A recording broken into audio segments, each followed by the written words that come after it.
kulanti wanaagsan daawad waalid lahaantiinba meel walba waa joogtaan ku soo dhawaada barnaamijka sahanka nolosha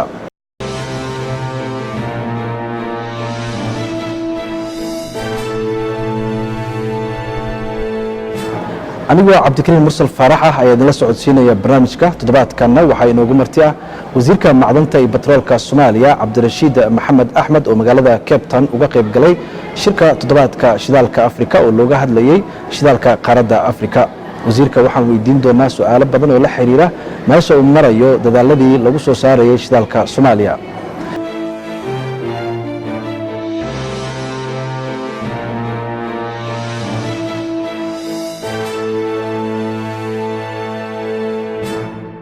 wasiir ku soo dhawo barnaamijka sahanka nolosha waxaad ku sugan tahay magaalada Cape Town oo aad shir kaga soo qayb gashay shirkaas muhiimadiisu maxay ahayd Soomaaliya maxay sanadkan la timid shirkan toddobaadka shidaalka Afrika waad mahadsan tahay waxaan u mahadcelinayaa sidoo kale barnaamijka sahanka nolosha oo telefishinka Universal uu sii daayo waxaan u imid South Africa maalmo yar ka hor inaan ka qayb galo shirka sanadlaha oo loo yaqaan Africa Oil Week oo loo qabto wadamada Afrikaanka ee shidaalka soo saara iyo shirkadaha caalamka ee maalgashada shidaalka isugu yimaadaan qolo kastana ay meesha soo bandhigto opportunity ay wadankeeda hayso si loo maalgashto annagana waxaan ka mid nahay wadamada Afrikaanka oo doonaya in loo helo maalgashi loo maalgeliyo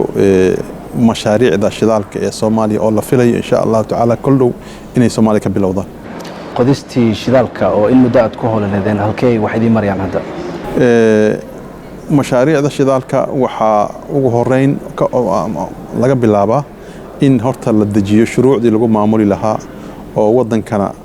xuquuqdiisa ilaalin lahayd shirkadaha caalamiga oo shidaalka maalgashanayna ay helaan damaanad sharci u dhaxeeya ciddii iska lahayd maalgashiga iyo ciddii maalgashanaysaba sharcigaas meel fiican uu noo maraya baarlamaanka aqalkiisa golaha shacabka uu meel mariyay bishii May 20keedii hadda wuxuu yaalaa aqalka sare oo aan muxuu ahaa akhrinta koowaad aniga ka sameeyay usbuucii hore waxaan filayaa xildhibaanada sharafta leh aqalka sare inay waajibkooda ka gudan doonaan oo ay ansixin doonaan sharcigaas sida u dhaqsiyaha badan kadibna madaxweynaha uu saxiixi doono waxa kaloo muhiim ah si mashruuc shidaal loo galo in la diyaariyo qandaraaskii ama contractigii lala gali lahaa shirkadaha taasna waan diyaarinay anagoo la kaashanayna hay'ado caalami iyo dawlado saaxiib aan nahay oo naga kaalmeysay mashruuc contractigiina uu noqdo contract caalami ah ummadda Soomaaliyeed aan dhibaato ka soo gaarin oo faa'iido u ah isla markaana soo jiidasho mudan oo soo jiidanaya shirkadaha caalamiga oo aan tartan aan kula jirno wadamada diriska oo mid kastaba doonayo inuu asiga horumarsado ama ku hormaro soo saarida shidaalka sharcigan hadda aqalka sare hor yaala muddo dheer oo qaatay oo golaha shacabka xitaa muddo dheer oo soo hor yaalay marka caqabadaha ugu weyn ee haysta sharcigan maxay tahay wax caqabado hadda aan ognahay haysta male kaliya sharciga Soomaaliya wuxuu soo maray 3 xeer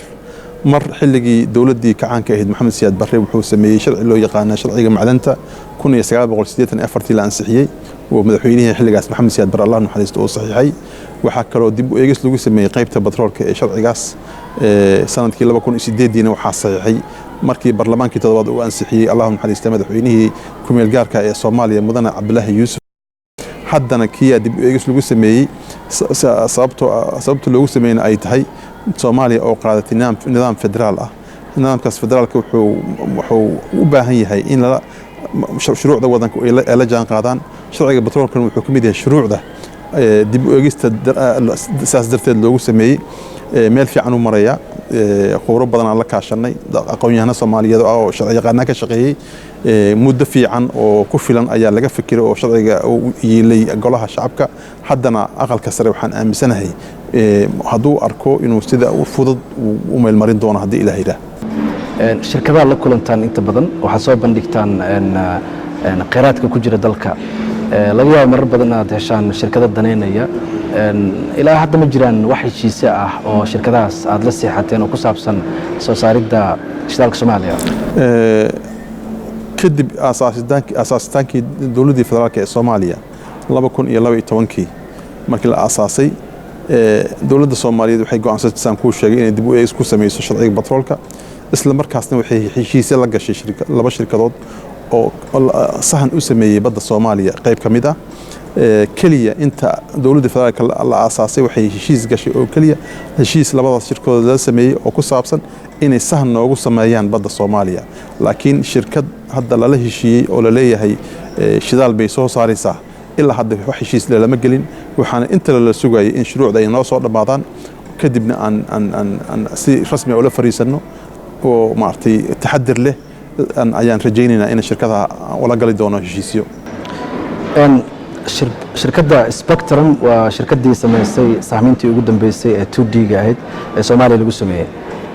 hadda waxaa ugu maqaal ah shirkaddii in la wareegay oo ay la wareegtay shirkad kale oo la yiraahdo TGS marka howlihii socday maxaa dib u dhac ku keeni kartaa arrintaas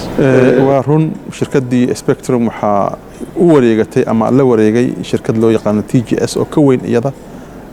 TGS waa shirkad caalam ah oo loo yaqaano lagu yaqaano sahamada iyo seismiga waana wax maartay effect ama wax saameyn oo ku yeelanayso heshiiskii annaga dawlad ahaan aan la lahayn shirkaddii Spectrum ma jirto waana ka wada fariisanay waxaana u ballansanahay in sharci yaqaan annaga naga socdo sharci yaqaan ayaga ka socdo ay wada fariistaan isla markaasna ay dib u eegis ku sameeyeen heshiiskii annaga aan lahayn laakiin ilaa iyo hadda inta ay TGS shaqada wado oo muddo bilaa wax saameyn oo dhanka annaga negative nagu ah ma kuma aragno waana dhameystirayna inta maartay aan isleenahay waa sharci ahaan si shirkadda TGS ay rasmi ahaan ugu soo wareegtay Soomaaliya waana isleenahay waana nooga fiicnaan doontaa shirkaddii hore Spectrum bulshada Soomaaliyeed markaad fiiriso 70 meeyadii laga soo bilaabay ilaa haatan waxaa la lahaa shidaal baa la soo saari doonaa Soomaaliya kheyraad badan baa ku jira waqti dheer ay qaadatay adduunkan waxaa la soconaa hadda wuxuu ku socdaa in shidaalka laga maarmo oo magaaladan aan joogno Cape Town oo Afrika ka mid ah boqolkii gaariga socoto 3 ka mid ah ugu yaraan qiyaastii waxay ku shaqeeyaan electric marka intaanan laga maarmin shidaalka suuragal ma tahay dadka Soomaaliyeed inay ka faa'iidaan kheyraadkooda ku jira dalkooda gaar ahaan shidaalka waa ku mahadsantahay su'aashaas aad ay muhiim u tahay waa run adduunka wuxuu u sii socdaa inuu ka wareegto shidaal u wareegto energy kale oo nadiif ah oo Soomaaliyana waxaa sahmin shidaal laga bilaabay inta aysan xornimada Soomaaliya qaadan kontameeyadii waxaan laga bilaabay dhulka Soomaaliyeed hadda badda Soomaaliyeed ayaan anaga dawlad ahaan ka bilownay oo daatadeeda haynaa inta dhiban dhameystirayna waxaan ku sheegayaa haddii aan ummadda Soomaaliyeed looga faa'iideynin hadda inta adduunka uu danka leeyahay soo saarista shidaalka in kheyraadkaas jiilasheena aan soo socday naga dambeeyay ay weydiin doonaan ama nagu inkaari doonaan sababta loo soo saari waayay waxaan isleeyahay dowladda federaalka fursadda maanta ay ummadda Soomaaliyeed u hayso oo ah inay shidaalkaas soo saarto ugana faa'iideyso dhaqaalahaas ummadda Soomaaliyeed waa fursad taagan adduunkana u taagan yahay shirkado waaweyn oo caalami ah oo danaynaya ay jiraan waxaan sugaynaa oo kaliya shuruucda inay noo dhamaadaan kadibna heshiisyadii rasmiga inaan galno waa shidaal soo saaritaankiisa maanta haddii contract la saxiix micnaheeda ma aha in biri ama sanad ku xigba uu soo bixi doono wuxuu qaadan doonaa waa mashruuc culus oo sanado qaadan doona waa qiyaasiga dadka qaarkood 10 sano ay ku qaadataa qaar 5 ay ku qaadataa qaar 8 ay ku qaadataa marka laftiisaan ahayn mashruuc degdega waanan rajaynayaa laakiin haddii aan dhamaystirno shuruucda isla markaas heshiisyada si taxadir leh ku galno in ummadda Soomaaliyeed ay ka faa'iidi doonto dhaqaalaha ka soo xaroonaya shidaalka insha Allah sidaad ka dhawaysay heshiisyada aan si taxadir leh aan ku galno ayaa tiri dadka qaar waxay isleeyihiin mas'uuliyiinta hadda hogaaminaya wasaaradda macdanta iyo batroolka maadaama shirkado badan ay maaragtay la kulmaan wax badan hadda ku saabsan soo saaridii kheyraadka ay ku jiraan ayaga waxay isleeyihiin bal maadaama shirkadahan khibrad badan ay u leeyihiin dhankan soo saarista shidaalka ama lagu qaldaa waxyaabo oo maaragtay dib u dhigi kara soo saarista shidaalka isla markaana Soomaaliya aysan wax badan ka faa'iidi karin arrintaas oo kale maxaa qorshaha kaga gaashaamaynaysaa u diyaar garowdeen waad mahadsan tahay waa run shirkad markii ay heshiis rabto inay dawlad la gasho shirkadda markasta waxay soo horumarinaysaa danaheeda ayada u gaarkaa ay faa'iido badan oga heli karta meeshaas khasaaraha ku yarayn karto dhibka u xijin karta dhinaca kale ummadda Soomaaliyeedna waa maanta muxuu ahaa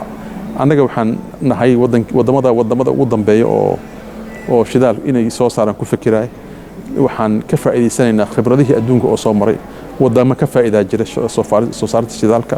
wadamo ku khasaari oo dhibaato u keenaa jirta oo waxaasoo dhan annagoo fiirinayna ayaan isleenahay inaan mar kasta isticmaalno khubradeenna maartay aqoonta leh iyo aqoonta caalamka taalla inaan ka faa'iideysano isla markaasna Soomaaliya gudaheeda looga heshiiyo bal horta haddii uu soo baxo dhaqaalaha ka soo baxaya in aan uusan dhibaato keenin taasna waan ka hordegnay qodob dastuuri ah oo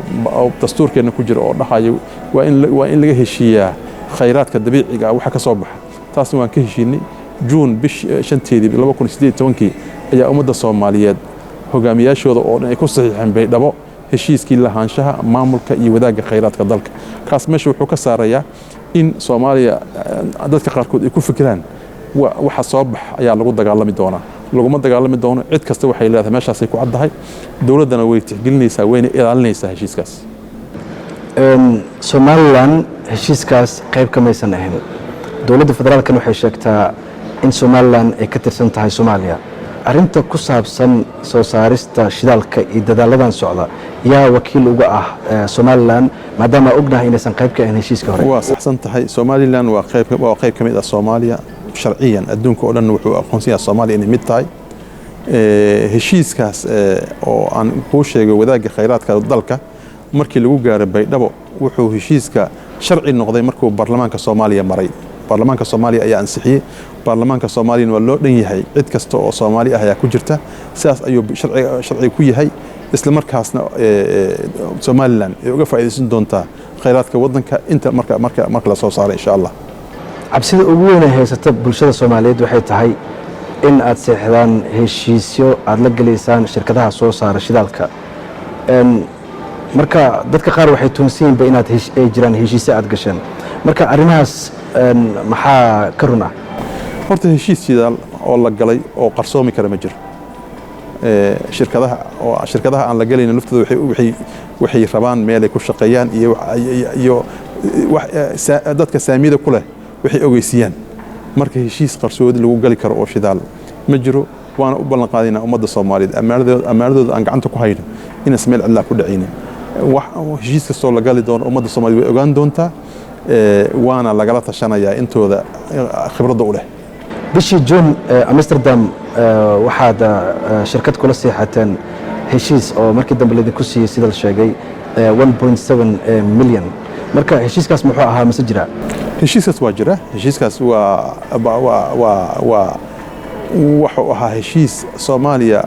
horta waxaan rabaa inaan meesha ku caddeeyo in sharcigeena batroolka uu tixgelinayo dhammaan shirkadihii Soomaaliya heshiisyada hore u lahaa xilliyadii ka horeysay burburkii xukuumaddeena iyo kadib intii la aasaasay dawladdii federaalka shirkadihii heshiiska la lahaa waxaa ka mid ahaa shirkadaha hadda aad sheegtay oo midoobay shirkadda Shell iyo Exxon 1988 ayaa Soomaaliya heshiis la gashay 1990kiina shirkaddii Shell oo heshiiska la gashay waxay meesha soo gashatay oo ay sheerkeeda 50% ka iibisay dawladda Soomaaliyeed aqoonsatay shirkadda kale oo weyn caalamka ugu weyn loo yaqaan Exxon heshiiskaas waxaa ku jiray in shirkadahaas ay bixiyaan kirada dhulka lagu la heshiiyay oo markaas dhammaan lacag shilin Soomaaliya oo ka yar 100 shilin Soomaaliya in kalki kilomitir oo isku wareega looga kireeyo markaan xisaabtanay waxaa noo soo baxday shilin Soomaaliga maalintaas intuu joogay iyo maanta inta uu joogo celcelis in annaga aan $1 halkii square kilomitirba aan ka dhigno taasaa keentay aniga waxaan mar kasta raacaynaa oon ku qasbannahay in heshiisyadii dawladda Soomaaliya ay saxiixday inaan meesha aan raacno marka qiimaha aad arkaysid meeshaasoo ka soo baxay 28 sano dhulkii lagula heshiiyey intaasuu ka soo baxay macno male lacagta wax weyn ma aha waa la ogyahay ummadda ay wax weyn ahayn laakiin waxa wax weyn ah waxa weeye labada shirkadood caalamka ugu weyn oo Shell iyo Exxon oo aan rabno inaan u soo celinno dhulkooda inay maalgashtaan taasaa ka muhiimsan Shell iyo Exxon inay Soomaaliya maanta xaalkeeda meesha umar ay tahay aan la ogyahay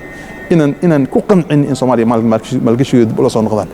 commitmentigoodana ay dib ugu soo noqdaan taasaa ka muhiimsan lacagta wata wasiir aqoonyahanada qaar ama siyaasiyiinta qaar ee Soomaaliyeed waxay ku doodayaan in lacagtaas aad kula heshiiseen ee aad u yar tahay marka loo fiiriyo lacagta aad qaadateen marka heshiiskaas laga soo tago waxyaabo kale oo idinku qasbi ma jiro horta aniga lama heshiinin oo heshiis hore u jiro waxa dawladda Soomaaliyeed kaliya waxay u soo xareysay fanki lacagta uga maqnaa intaas ma ahe lacag hadda xukuumadan ay la heshiisay ma waa heshiiskii ayaan meel marinaynay ummadda Soomaaliyeed cidii dhahaysa lacag kala ka maqana meel kale oo maqantahay ha u raadiso tan laakiin sida saxda ah loo xisaabiyay waana loo soo xareeyay magaca Soomaaliyeed meeshaas kor uga kacay meelaha hadda diiradda idin saaran ee aad rabtaan shidaalka aad ka soo saartaan waa intii marka inta la sahmiyay horta ugu horeyn dhulka Soomaaliya horaa loo sahmiyay inta badan dhulka Soomaaliya waxaa sahmisay shirkad Mareykan laakiin maadaama aan ognahay maanta dhulka Soomaaliyeed duruufaha amniga ee ka jira aan shirkadihii aan lagu soo jiidi karin waxaan xooga saarnay inaan badda Soomaaliya aan baarno hadda baaritaanka inta lagu sameeyay waa inta u dhaxaysa Kismaayo ilaa Hobyo intaasaa laga yaabaa insha Allah tacaala dhawaan in ay hawlo ka bilowdaan marka laga soo tago shidaalka iyo qodistiisa maxaa kale oo rajaynaysaan inaad dalka ka soo saartaan oo dalka iyo dadka wax u tari kara Soomaaliya waa run waxay leedahay qaybaha kala duwan oo macdanta adduunka looga baahan yahay oo dhan ha noqoto dahab ha noqoto macdana kale ha noqoto qalabka wax lagu dhiso dhammaantoodna waxa laga helaa dhulka Soomaaliyeed marar badan dhalinyarada Soomaaliyeed ama dad Soomaaliyeed ka shaqeysta oo aan u fududeynaa inay at least wax uun ka helaan waxyaalo yaryar laakiin waxaan ku qorshe jirnaa insha Allah inaan u helno shirkado caalami ah oo si rasmi ah u maalgashta sida adduunka sida wadankan aan joogno looga shaqeysto macdanta oo kale in looga shaqeysto shuruucdii macdantana hadda gacantan ku haynaa waan maartay dib u eegis ku sameeynaa macdanta waxa ku jirta shaqo abuur ay ka heli karaan dhalinyarada Soomaaliyeed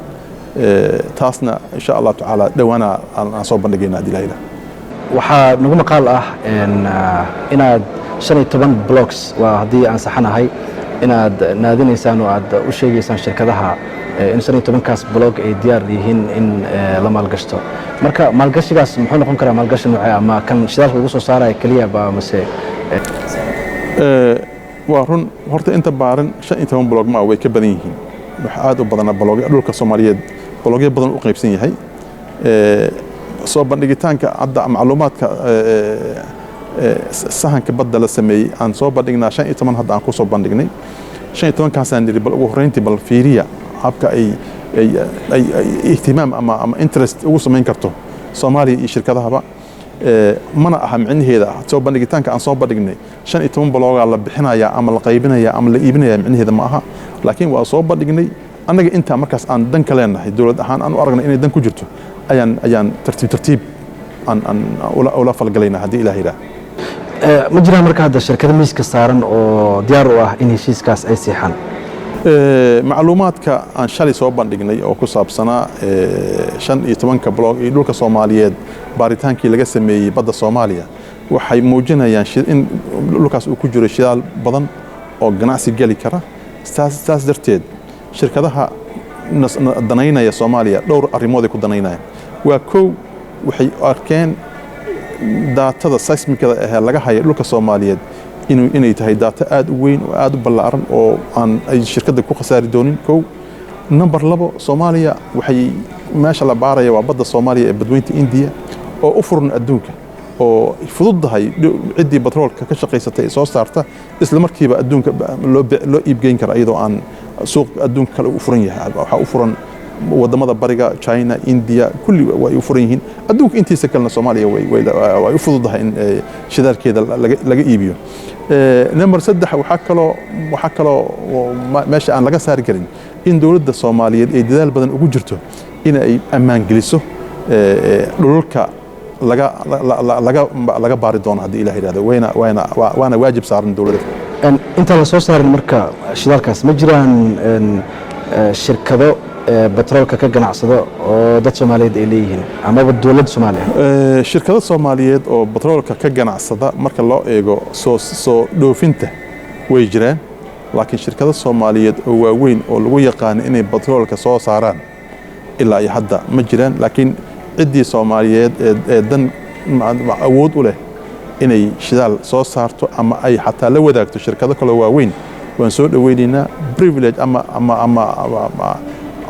si gaar ah ayaan u tixgelin doonaa insha Allah wata wasiir ugu dambeyntii ummadda Soomaaliyeed maxaad ugu baaqaysaa maxaad ku rajo gelinaysaa arinta ku saabsan shidaalka iyo waliba kheyraadka ku jira dalkooda iyo waliba muddada la filayo in la manafaacadsado kheyraadkaas ku jira Soomaaliya ummadda Soomaaliyeed waxaan rabaa inaan u sheego dhulkeenna guud ahaan kheyraada Ilaahay ka buuxiyay ha noqdo beero xoolo bad macdan shidaal inta waa ka buuxaa anaga ka wasaaradda ahaan inta aan u xil saaranahay oo ah horumarinta shidaalka iyo macdanta Soomaaliya waxaan u sheegaynaa inaan dadaal badan aan ku hayno shuruucdii aan ka shaqeynay baarlamaankana uu aad noola shaqeeyay aqalka sarna hadda aan ka filayno in ay nala shaqeeyaan waxaan ummadda Soomaaliyeed u sheegaynaa haddii shuruucdaas ay noo dhamaadaan in kheyraadkaas shidaalka inuu gacan aamina ku jiro oo aan si maartay khalad oo kas loo yeelay aan heshiise loo geli doonin la ilaalin doono laakiin aan rabo inaan u sheego ummadda Soomaaliyeed in haddii maanta heshiis la galo macnaheedu inaysan ahayn in Soomaaliya isla markiiba ay qani noqonayso ama ay barwaaqoobayso muddo qaadanaysa wax laga baari doono waa bad waa biyo dhexdood lama garanayo wax soo bixi doono maalgashi badan ay u baahan tahay waxay u baahan tahay shirkadaha caalamka laftooda in maartay lagu soo qalqaaliyo in maalgashtaan Soomaaliya haddii maanta wadan ama diris nala ama wadan kale uu soo bandhigo blogyo ama xirmooyin isaga uu rabo inuu loo maalgeliyo iyo Soomaaliya haddii haddaanan anaga maarta aanan ahayn dad aad maartay u soo jiita dadka maalgashanaya waana laga tagayaa marka waxaan u baahannahay maartay inaan soo jiidasho badan sameeyno shuruucdeena ka shaqeyno danaheena ka ilaalino isla markaasna aan xuquuqdeena ka ilaashano kuna soo jeedino muxuu ahaa shirkadaha caalamka inay maalgashtaan Soomaaliya mustaqbal fiican ay leedahay Soomaaliya way barwaaqoobaysaa insha Allah ta'ala mana fogeyn ummadda Soomaaliyeed waxaan ka codsanaynaa inay nagu kaalmeeyaan arrintaas isla markaasna warar kasto ay rabaan inay ka ogaadaan arrimaha shidaalka iyo wax la xiriira inay ilaha rasmiga ay la soo xiriiraan insha Allah waa maasanta wasiir